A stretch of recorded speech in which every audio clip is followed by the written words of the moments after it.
Welcome to the Genius Factory. Enjoy the video. You begin by launching Safari and opening a private window right now. On Mac, press Command plus Shift plus N. On iPhone or iPad, tap Tabs then Private.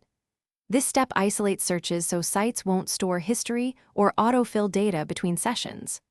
Once done, check your search engine in Safari settings so results behave as expected. Changing it afterward can alter results. Make sure to pin this behavior. Private browsing protects local traces. It does not make you anonymous to sites or your ISP, so keep that in mind. Now tighten privacy by disabling suggestions that reveal past activity. Go to Safari settings and turn off favorites, Siri suggestions, and preload top hit. This stops Safari from proactively requesting pages.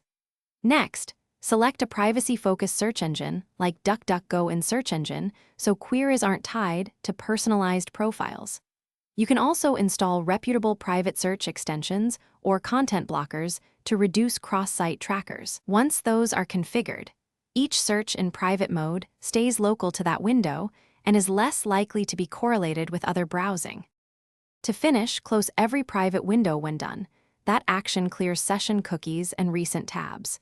If you notice tracking or saved suggestions, make sure autofill and saved passwords are disabled in settings, then clear caches.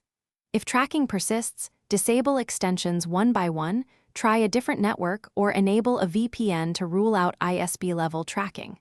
Finally, restart Safari or your device and install any system updates. Outdated software can leak data. If issues continue, repeat steps and verify each privacy toggle is still off. Thanks for watching. If you found this helpful, don't forget to like and subscribe.